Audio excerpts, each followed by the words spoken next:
Algunos economistas en los Estados Unidos, como Carmen Reinhart, profesora de la Universidad de Harvard, también algunos analistas de bancos de inversión y el ex premio Nobel de Economía, Paul Krugman, alertaron esta semana sobre la posibilidad de que el mundo tenga que enfrentar de nuevo los efectos de una crisis en los mercados emergentes.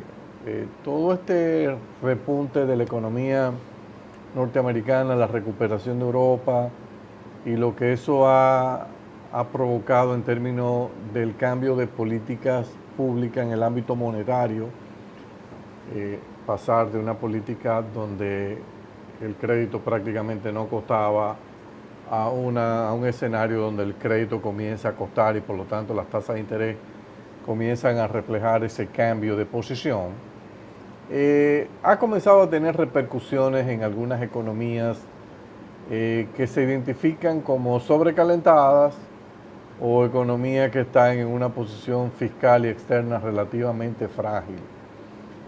Hasta el momento, las dos economías que han sido más sacudidas por esta situación de aumento preanunciados en las tasas de interés en los Estados Unidos han sido Argentina, que ha tenido que sufrir una devaluación bastante acelerada de su moneda, una pérdida de reservas significativa que la ha llevado a tocar las puertas al Fondo Monetario Internacional para un acuerdo stand-by que podría desembocar unos 30.000 millones de dólares en la economía argentina. Esta situación pone en tela de juicio el programa de ajuste bastante gradualista que ha llevado a cabo la administración del presidente Macri. El fondo, que conoció ya los pormenores de la discusión que han comenzado a tener con Argentina, ha dejado entrever que ellos estaban conscientes de que el programa macroeconómico de ajuste que está llevando a cabo el presidente Macri, que ellos lo apoyan, pero que ellos reconocían que tenía ciertas debilidades por el nivel de gradualidad que involucraba y en consecuencia estaba sujeto a que si usted va muy lento en el ajuste y de repente se le presenta un choque externo negativo, usted puede tener que los mercados reaccionen de manera preventiva. Y eso es lo que ha sucedido en Argentina, que mucha gente dijo, bueno, este es el momento de salir de Argentina, vamos a comprar dólares, vamos a realizar nuestras inversiones y salirnos de aquí. Ese es un primer caso, un primer foco de volatilidad en mercados emergentes, que están teniendo que enfrentar dos variables que ponen a los inversionistas a meditar. Uno es el aumento de la tasa de interés en los Estados Unidos, pero hay otro que la misma Carmen Reinhart ha señalado y dice, mira, no es solo que las tasas estén aumentando, es que todos los índices de volatilidad han estado mucho más activos que lo que tuvieron en otros episodios anteriores, y eso los inversionistas le temen y entonces dicen, bueno, en medio de esta volatilidad lo mejor es resguardarse, realizar dividendos que podamos tener acumulados y salirnos. Entonces, eso le está dando duro a Argentina, que es un país que tiene un déficit del sector público consolidado de casi un 7% del PIB, aunque este año se estima que puede ser mayor, y un déficit de cuenta corriente de la balanza de pago más de 4% del PIB. O sea que está en una situación donde los equilibrios fundamentales no se están dando, están bastante distanciados la situación actual de lo que serían las posiciones de equilibrio de mediano y largo plazo para esa economía. Argentina, como señalamos en un programa anterior, tiene un problema uno podría catalogar de resistencia a la baja del gasto público. Ustedes ven, por ejemplo, el 2014 tenían 35% del PIB en el gasto público, 2015 41%, 2016 41%, 2017 40%. Cuando usted tiene ese gasto público y sus recaudaciones se mueven de 31 a 35%, ahí se ve de dónde viene el déficit. O sea, Argentina es una de las economías de la región con mayores ingresos públicos. Así es.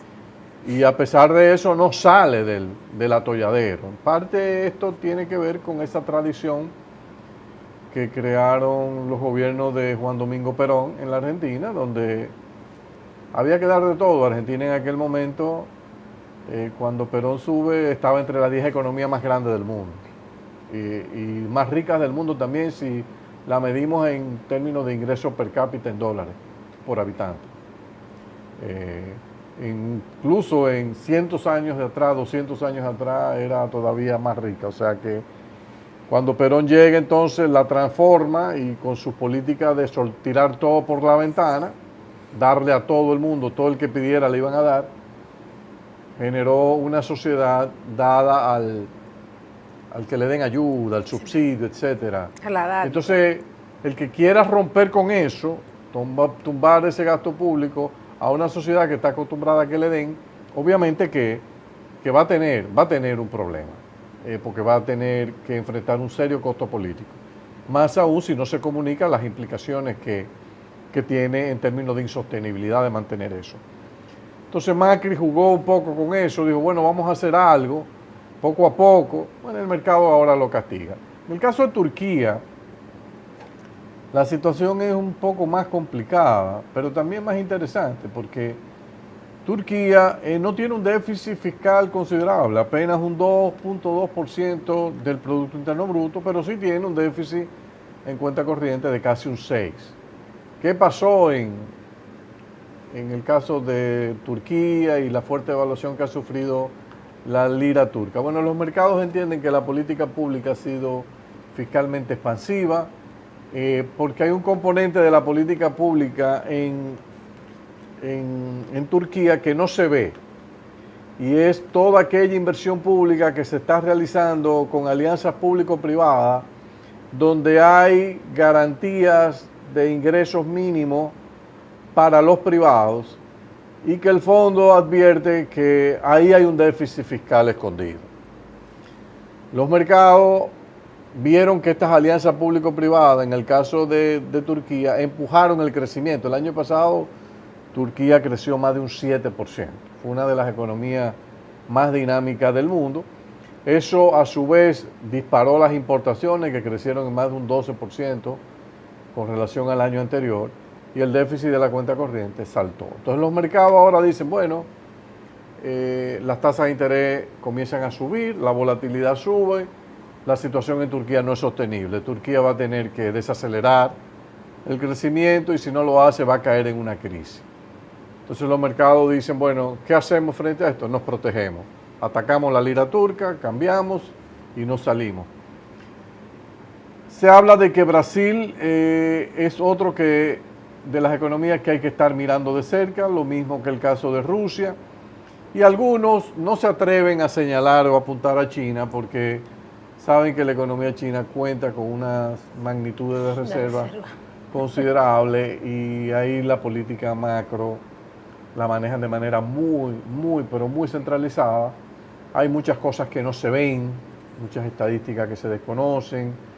El agujero fiscal potencial que pudiese existir en el sistema bancario, representado por cartera improductiva, es algo que se desconoce, pero mucha gente tiene sus temores de hasta qué punto el gobierno chino podrá mantener eso, aunque hay que reconocer que ha ido forzando a los bancos a hacer cada vez más provisiones para prevenir esto, o sea que es una política conservadora en ese ámbito bastante razonable, aunque incapaz de compensar por todo el exceso de expansión de créditos que se ha promovido para sustentar el crecimiento de más del 6%.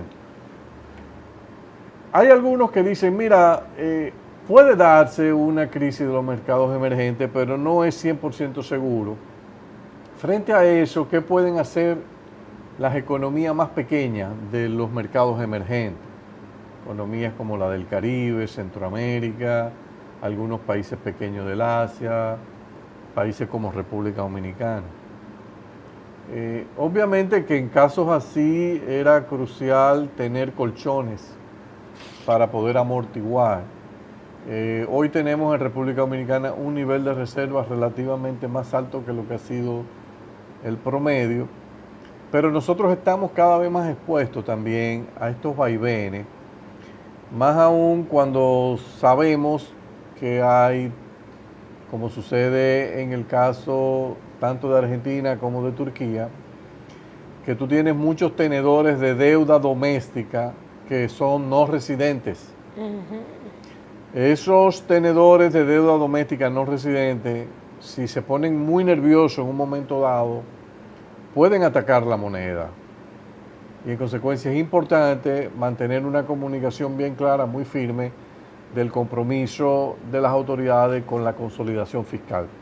Yo creo que algo que nos puede ayudar mucho este año es que en el primer trimestre se produjeron números fiscales bastante más confortables que lo que hemos tenido y pensamos que el gobierno dominicano debería esto cacarearlo más en un momento donde se están castigando varios mercados emergentes. Yo creo que si mandamos una señal de que mientras el déficit del sector público consolidado fue de 4,5% en el primer trimestre del año 2017 y este año fue un 1%, bueno, yo creo que esa es una noticia que el gobierno dominicano a través del Ministerio de Hacienda, el Ministerio de Economía, deben cacarear bien en los mercados. O sea, tienen que mandar esas señales, mandarle la información a los bancos, a las agencias calificadoras de riesgo. En un momento complicado, esa noticia llega y por lo menos le da un viso de tranquilidad. Si eso lo combinamos con una noticia de que el déficit de la cuenta corriente se va a mantener en un nivel manejable entre un 1 y un 2%, eso podría convertir a Dominicana en un refugio interesante frente a este vendaval que se está viendo en países como Argentina, Turquía, etcétera. Y en medio de la crisis le estamos sacando nosotros como dominicanos un provecho, que yo creo que es bastante interesante. El hecho de nosotros tener una buena producción de oro y una buena capacidad de producir oro y exportar oro, creo que es algo que también podemos resaltar, porque todo el mundo sabe que en estos momentos de corrida contra activos financieros, alguna gente decide refugiarse en oro, eso puede subir los precios del oro, y si suben los precios del oro, entonces Dominicana mejora todavía más en el mercado, en su imagen en los mercados globales. Claro, el único tema delicado es qué va a pasar con estos precios del petróleo que tocamos en el programa anterior, porque esa es una variable que nos va a afectar un poquito la cuenta corriente, pero con el boom de remesa, como sigue el turismo, algunas otras exportaciones que están subiendo, todo apunta a que vamos a mantener bastante controlado el déficit de la cuenta corriente y con un déficit fiscal menor, pienso que las señales son buenas. Claro, hay que hacer un ejercicio bastante creativo para convencer a los mercados de que esos balances prácticamente muy cercanos a las posiciones de equilibrio de mediano y largo plazo de la economía, como son las cuentas externas y las internas fiscales, son compatibles con un crecimiento como proyecta el Banco Central del 7%. O sea, porque las economías que tú la ves creciendo a ese nivel, todo el mundo se imaginaría que tienen un problema o fiscal más grande, porque hay mucho estímulo fiscal, Claro. o un problema serio que se está recogiendo a través de un boom de importaciones para sostener ese crecimiento. Entonces ahí hay que tratar de construir una historia creíble que permita tranquilizar a los mercados. Este tema de los mercados emergentes, quizá mucha gente no le da mucha importancia, pero nosotros que estamos ya cada vez más en los mercados y que en ocasiones tenemos que ponderar cuándo vamos a salir al mercado, a emitir nuevos bonos, etcétera, son momentos delicados. Por ejemplo, ahora salir al mercado, si en una empresa dominicana, una empresa radicada en la República Dominicana que sea de capital extranjero, o el propio gobierno, si tuviesen en agenda en las próximas semanas o meses salir al mercado, en este ruido es muy difícil conseguir buenas colocaciones, porque cuando todo el mundo está saliendo, si tú vienes con un título, te van a devaluar el título, te lo van a deteriorar y quizás convendría poderse aguantar un poco y ver si es posible conseguir transitoriamente el financiamiento que falte internamente, siempre y cuando los agentes económicos internos no estén también ponderando estas informaciones de lo que está sucediendo fuera, importando posibles implicaciones de eso al mercado doméstico y en consecuencia que eso los lleve a ellos a ser un poco más ambicioso en sus deseos de rendimientos que le oferten los títulos emitidos localmente.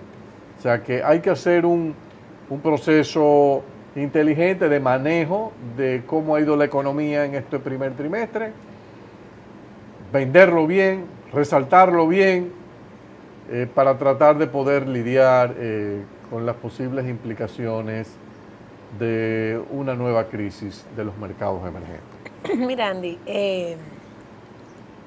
como tú bien dices, existen muchas posiciones. Hay analistas que dicen que esta situación podría ser una situación muy transitoria y que todo obviamente va a depender de la fortaleza que tiene el dólar en los mercados internacionales. Y esto obviamente que está afectando a todas las economías, incluyendo la República Dominicana, ciertamente. Un riesgo interesante y creciente que ha tenido la República Dominicana, como dices tú, y sobre todo en los últimos 2 años, la participación de inversionistas extranjeros dentro de la deuda pública local ha ido incrementando. Solamente en Hacienda esa participación en el último año y medio se duplicó. O sea, y hoy en día en manos de unos residentes debe haber más o menos el 10% de los títulos de Hacienda hoy en día están en manos de unos residentes. Lo que ciertamente le da un mayor nivel de vulnerabilidad ante este tipo de situaciones a la República Dominicana. Yo creo que además de eso que tú dices, también hay que comenzar a dar una señal muy clara en términos de política cambiaria. En los primeros meses del año, el tipo de cambio, la política monetaria dejó que se deslizara el tipo de cambio. Esperemos que todavía es el fantasma del 50 no esté rondando la política monetaria en República Dominicana, porque sobre todo cuando en una situación como esa tú tienes agarrado el tipo de cambio, no lo dejas que se ajuste como es, entonces obviamente que las expectativas de evaluación son mucho más grandes y las apuestas en contra de son mayores también. Entonces se trata también, hoy en día como bien dices, las reservas están ligeramente por debajo hoy de 7,000 millones de dólares, claramente que uno tiene que ponderar algunas cosas ahí. Los compromisos a muy corto plazo de gobierno son alrededor de 2,000 millones, o sea que estamos hablando de unos 4,800, y si tú tomas en cuenta los pasivos contingentes que tiene que ver con el encaje, los encajes de moneda extranjera que tiene el Banco Central hoy, entonces efectivamente tú te quedas al final con unas reservas netas de contingencia que deben rondar los 3,000 millones, 3,000 y alguito de millones de dólares en el caso dominicano. Y tienes que netear por el negativo que puedan tener los bancos. Exactamente, el negativo que puedan tener los bancos, que es la posición externa neta negativa que tienen que tener los bancos. Eso es sumamente relevante porque nosotros vemos que últimamente, en estas últimas semanas, en los últimos meses, de hecho en los últimos 2 meses, esta posición se ha ido mejorando significativamente. Y justo esa mejora se dio en el momento en que el tipo de cambio estaba subiendo. Cuando tú ves esa mejora, pues lo que pasa, y es que como bien tú dices, muchas veces la banca dice, bueno, pero el retorno en moneda extranjera para mí como banca, que me la da Banco Central, ¿cómo yo pondero eso vis a vis con el retorno que me están ofreciendo mis corresponsales fuera de aquí? Y eso está pasando no en República Dominicana, en todos los países de la América Latina. Entonces, cuando se ha ido reduciendo significativamente esa brecha, como tú bien dices, pero también se ha ido reduciendo porque obviamente las instituciones han tendido a suavizar o a disminuir ese nivel de riesgo, pero eso lo que hace también es que va y te drena las reservas internacionales. Entonces nosotros ciertamente, aunque hemos mejorado ese tema de reserva, todavía nosotros no tenemos unos niveles de reserva internacionales que tú puedas decir, qué bruto, qué bárbaro, qué niveles de reserva tiene República Dominicana, y por ende, esa estrategia que tú acabas de esbozar es muy importante. Pero yo creo que también es muy importante dar la señal de a nivel de política monetaria, política cambiaria, cuál es el trend que lleva a la República Dominicana con esto. Porque tú ves, por ejemplo, cómo han aumentado las tasas de interés en todos los restos de América Latina. Aquí no, todavía tenemos que se hacen subastas, que las subastas no salen exitosas porque quizá hay una demanda de tasa de interés que la política considera que no es adecuada para los niveles que tenemos hoy en día. Y yo creo que eso es un elemento, como tú dices, además de que para mí es fundamental cacarear que mis fundamentos macroeconómicos no tienen el riesgo que tienen el resto de la economía. Yo me leí un artículo interesante al respecto, donde decía, bueno, pero vamos a agarrar todas las economías emergentes. Dice, mira, la verdad es que la mayoría no está tan mal. No. es un grupito que obviamente crea este ruido. Entonces, como bien tú dices, aquellos países como nosotros que tenemos un cuento para contar, debemos tratar de posicionarnos en esa economía, digamos, que no estamos tan mal, que estamos mejor. Porque el mercado no castiga, seamos buenos o seamos malos. Nosotros estamos dentro del grupito, como cuando uno estaba en el colegio, ¿verdad? No, porque ella anda con ese grupito, aunque ella sea excepcional o él lo sea. Entonces, yo creo que es muy relevante el hecho de la historia que tenemos que contar a las calificadoras, la historia que tenemos que tratar de contar, a los inversionistas institucionales que están llamando y que quieren saber, digamos, contar las cosas. El hecho de alinearnos inclusive con el sistema financiero, que es el que trae muchas veces los inversionistas institucionales, y hacerles saber la posición que hay, lo bien que nosotros estamos y la necesidad de nosotros como país tener una estrategia ante esta situación que puede ser pasajera y que no parece ser tan de largo plazo, ¿verdad? Sin embargo, tenemos que tener en cuenta algo, Andy. Mira, la política monetaria de Estados Unidos, que ha sido, aunque menos gradual que la gestión anterior, ha tenido su nivel de gradualidad. Y ha tenido su nivel de gradualidad sobre todo porque cuando tú ves los indicadores que pueden afectar el crecimiento a mediano plazo de Estados Unidos están bastante flojos. La productividad en Estados Unidos no está creciendo fuertemente, la población en Estados Unidos los niveles de crecimiento han ido bajando en el tiempo. El nivel de participación, se está viendo cierta mejora en los niveles de participación de la población, lo cual obviamente son los elementos clave para del lado del mercado laboral, pues tú provocar un incremento en el crecimiento económico. Por otro lado, lo que sí ha comenzado quizá a incrementarse más son los salarios, y obviamente ahí comienza a venir el riesgo inflacionario dentro de la economía norteamericana. Lo que te dice a ti que si ciertamente ese riesgo inflacionario se da, o la Fed lo está viendo así, quizá en los próximos meses puede haber un nivel de agresividad mayor en términos de incremento de las tasas. Eso quiere decir que lo que estamos viendo hoy, por lo menos dentro de los próximos 18 meses, podría acrecentarse. Y solamente aquellos que se encuentren en una buena posición van a poder lidiar con este torbellino. Esto también, entonces, es un mensaje para las autoridades fiscales, porque tú dijiste, sí, tenemos un buen trimestre. Bueno, un buen trimestre que, sí, como bien tú le explicaste, vino de dos elementos que no son repetibles ni permanentes. Entonces, el mensaje aquí es, bueno, no son repetibles, pero tenemos que manejarnos de la mejor manera posible en los próximos dos, o sea, hasta, sí, por lo menos hasta el tercero, tenemos que manejarnos y que todo el que venga aquí diga, no, pero esta gente se está manejando de manera diferente. Sí, yo creo que ese mensaje es importante. Bueno, vamos a una pausa.